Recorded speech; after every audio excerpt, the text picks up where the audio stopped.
Sudah. Ini mas, ini mas. Senes ulo nih mas. Oke. Senes ulo mas. Sana senengan. Senes. Tinggalane Kraton Lamajang Tigang Juru sing banjur dadi Kraton Mojopahit Wetan kuwi ora mung benteng ing Blok Randu tok.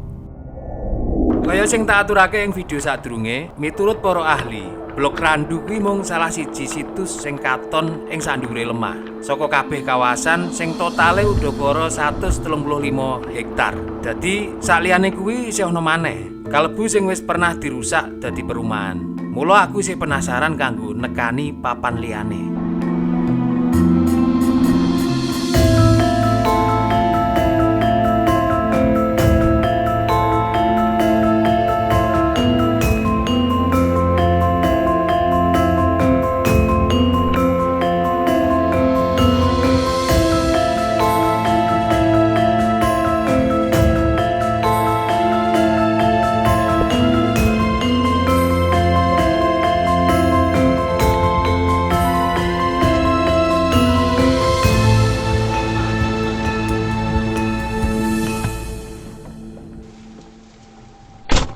Saliyane rupa sisa reruntuhan benteng, kawasan cagar budaya ing kene uga nyakup makam sing dipercaya minangka makame para senopati Lamajang Tigang Juru lan uga makame Banyak Wide utawa Arya Wiraraja, Raja Lumajang Tigang Juru kaping pisanan. Saliyane kasebat minangka Raja Lamajang Tigang Juru, Arya Wiraraja uga akeh kasebat ing sumber-sumber sejarah liyane minangka salah sawijining ahli siasat Kerajaan Mojopahit nalika nembe ngadeg.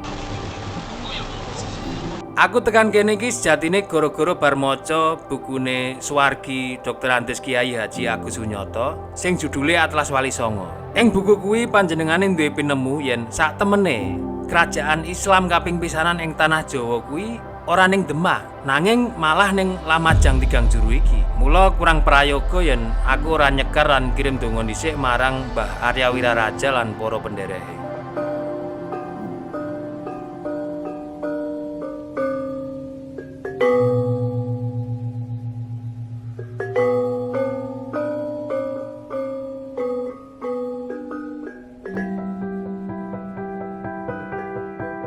Ing sebelah makam utawa petilasan Mbah Arya Wiraraja iki uga ana makam wali asma Sayyid Abdurrahman Asyabani Al-Baghdadi. Ana sing mercayani yen panjenengane minangka tokoh sing pisanan syiar agama Islam ing Lumajang lan minangka garwane bulike Mbah Arya Wiraraja.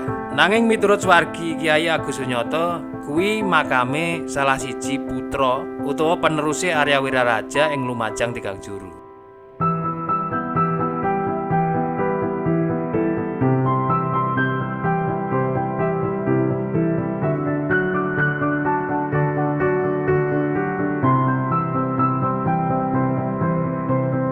Senajan dununge ana ing desa sing miturutku tergolong ora rame, nanging makam utawa petilasan iki nganti saiki akeh disiarahi para keturunane Mbah Arya Wiraraja, utamane saka Bali lan Cirebon.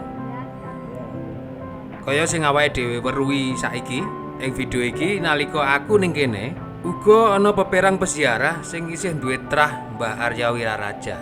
Arya Wiraraja. Saking Sumenep. Singosari terus ke Sumenep ya, terus ya. Saking Bali malah.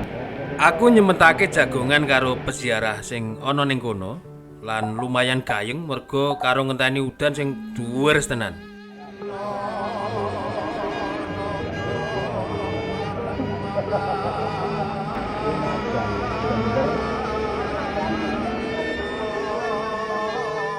Sawise sawetara wektu banjur aku pamitan kanggo nerusake laku nelusur benteng kerajaan Tigang Juru liyane. Mobil sakit, Pak. Nek mobil sakit kula tak diteraken. Kalau jenengan? Nggih. Menawi jenengan kersa nderek mobil nanti diteraken. Nggih, kula terake malih.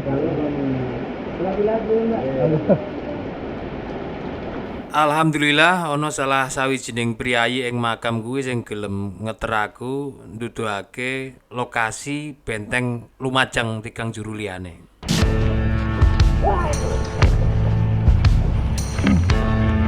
Pak, pinten nang saya, Pak? Pak Kopit, Pak Raden.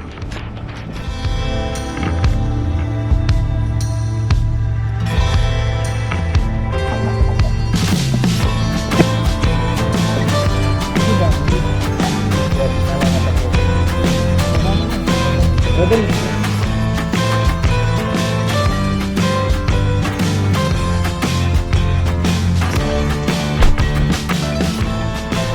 Ngaturnya lho, Pak. Ngapunten nggih Mas. Yen wonten diksa dikan nggih pun dituruti nggih. Nek wonten apa, Pak? Diksa dikan Napa niku, Pak? niku demit sing damel Mas. Oh, Ngoten lho. diksa. Diksa dikan jenis manusa demit. Oh, Napa nih? Mriko mboten kampung. Saking saben wau. Terus yen nimbali putranipun nggih. ampun ditimbali namine. Kula dados sasaran terus, Mas. Nggih. Niku wau tamu sedaya, Pak nggih. Saking Niku Banyuwangi. Banyuwangi. Bakal mriki, Mas. Gang niki. Niki, ngagem niki.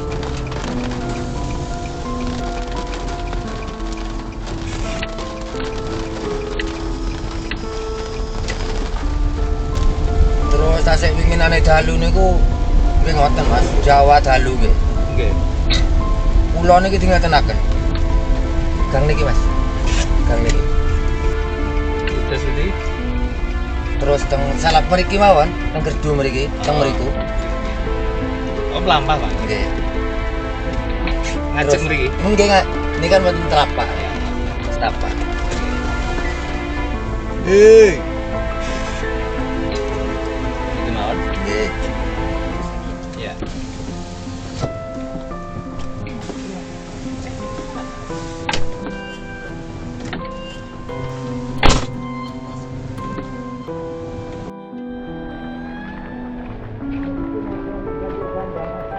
Nate, Pak nggih. Oh. Kanggo sampeyan sing nembe mirsani video iki tanpa mirsani video sadurunge, menawa ana sing durung ngerti yen pusat kerajaan Mojopahit kuwi ora mung ning Mojokerto lan sekitare tok. Ing wiwitan ngadege kerajaan, Mojopahit wis dipara dadi rong wilayah. Lan ing pungkasan sadurunge bubar, Mojopahit uga kebagi dadi rong kraton. Mojopahit Kedaton Kulon lan Mojopahit Kedaton Wetan. Nalika Mojopahit durung ngadeg, Raden Wijaya nate duwe kesepakatan karo Arya Wiraraja, yaiku mantan pejabat Singosari sing dadi Adipati Sumenep nalika kuwi. Raden Wijaya sing dikejar tentara Jayakatuang, dislametno Arya Wiraraja kanthi kesepakatan yen kekarone kasil mbangun kerajaan anyar, mula kekuasaan lan wilayahe bakal diperang dadi rong bagean. Lan saben pihak bakal nampa bageane. Crita iki katulis ing Prasasti Kudadu lan Perjanjian Sumenep. Perjanjian Sumenep uga disinggung ing Pararaton. Lan pungkasane kaya sing awake dhewe ngerteni, Mojopahit sida ngadeg. Lan kaya sing wis disepakati, Arya Wiraraja oleh bagian Jawa Brang Etan kanthi aran Lamajang Tigang Juru lan kanthi gelar Prabu Menak Koncar kaping pisanan. Daerah kekuasaane nyakup wilayah Madura, Lamajang, Panarukan lan Blambangan. Nek manut wilayah administratif saiki ya Madura, Lumajang, Jember, Situbondo, Probolinggo lan Banyuwangi. Iki mengko dadi cikal bakal Mojopahit Kedaton Wetan. Dene Raden Wijaya oleh kabeh tipak wilayah kerajaan Singosari kayata Malang, Pasuruan, Kediri, Mojokerto, Jombang lan sak piturute. Gelare yaiku Sri Maharaja Kertarajasa Jayawardana. Iki mengko dadi bakal wilayah kekuasaan Mojopahit Kedaton Kulon. Bibit konflik pisanan antarane Mojopahit Wetan lan Kulon kuwi wis diawiti nalika Ranggalawe putrane Arya Wiraraja dianggep brontak Mojopahit lan seda ing Tambak Beras. Sawise kuwi Arya Wiraraja wis ora cawe-cawe maneh menehi pitutur lan arahan marang Raden Wijaya. Sawise Prabu Hayam Wuruk lan Patih Gajah Mada seda, ora ana tokoh sulih kang iso nerusake wibawa lan keprigelan mimpin negara. Pasulayan antarane anak-anake Hayam Wuruk wiwit thukul. Kusumawardhani lan Bre Wirabumi sing dadi penerus Trah Majapahit duweni selisih paham. Lan iki ndadekake kraton dadi kebagi rong kubu. Kubu Kedaton Wetan lan kubu Kedaton Kulon. Bre Wirabumi kuwi putrane Hayam Wuruk saka garwa Selir. Dene Kusumawardhani yaiku putrine Hayam Wuruk saka garwa Permaisuri. Kusumawardhani dijodhokno karo Wikramawardhana, ponakan sing sidane dadi mantune Hayam Wuruk. Wikramawardhana oleh Kraton Kulon lan Bre Wirabumi oleh bagian Kraton Wetan. Salah siji bekas benteng kratone yaiku tlatah sing tak parani iki. Iki diarani Benteng Lor. Utawa karo warga sekitar kene uga diarani Gumuk Lanang, merga bentuke sing lancip. Dene blok randu kuwi merga bentuke sing kaya ngono diarani Gumuk Wedok. Nanging kondisi Gumuk Lanang utawa Benteng Lor iki wis akeh kena erosi merga dununge sing ana ing sebelah kali. Lan ketoke durung ana upaya penyelamatan saka pihak-pihak terkait. Balik ing cerita sejarah maneh. Bibit-bibit cerah mulai katon antarane Bre Wirabumi lan Wikramawardhana. Nganti pungkasane perang sadulur kang banjur diarani Perang Paregrek ora iso diendhani maneh. Perang iki diwiwiti nalika Wikramawardhana ngangkat putrine sing asmane Suwita dadi ratu ing Majapahit. Bre Wirabumi sing rumangsa anak keturunan langsung Hayam Wuruk ora trima.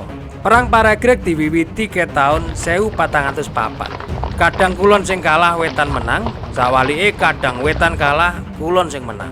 Ngono terus. Lan iki ngentekno sumber daya sing ana. Tenaga, nyawa, ubo rampe, duit, kabeh kesedot ning perang. Tanpa disadari, konflik iki ndadekno sendi-sendi kekuatan Majapahit dadi loyo.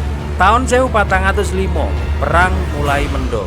Menawa padha-padha wis kentekan logistik, wis padha kesele. Nanging ora let suwe, setahun sak banjure yaiku taun 1406, perang diwiwiti maneh. Ing perang Paregrek kaping pindho kuwi, Bre Wirabumi sing manggon ing Kraton Kedaton Wetan utawa ing tlatah sing tak pidak saiki, kasil dicekel lan dipenggal banjur kuburane didadekno candhi ing wilayah Lung. Lan Kraton Majapahit Wetan, tlatah sing tak pidak saiki lan bentenge isih ngadeg nganti saiki, diobong dening kubu Kraton Majapahit Kulon nganti rusak. Sawise perang Paregrek, konflik tibake ora langsung mandeg. Senajan genine wis mati, nanging mawane isih murup. Isih akeh maneh perang sipil sing mecungul ing pungkasan Majapahit amarga rebutan kuwasa. Kahanan iki ndadekake akeh negara-negara ngisorani Majapahit pisah siji mbaka siji. Senajan wusanane bisa manunggal maneh, konflik kang suwe ndadekake ekonomi Majapahit saya ringkih. Sumber penghasilan saka negara-negara vasal Majapahit dadi mampet amarga wis padha ucul lan pelabuhan dagang wis ora ana ing kontrol Majapahit maneh. Lan rusake Kraton Majapahit Wetan iki dadi saksi sejarah salah siji sebab bubare kerajaan gedhe sing diarani Majapahit.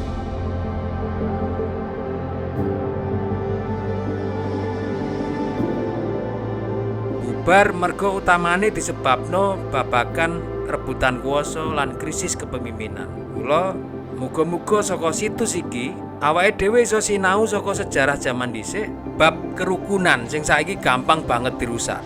Karo dulur dhewe gampang padu merga mung beda pilihan. Ya ing pilihan petinggi, pilihan DPR, bupati, gubernur utawa pilihan presiden. Aja nganti kedadian maneh.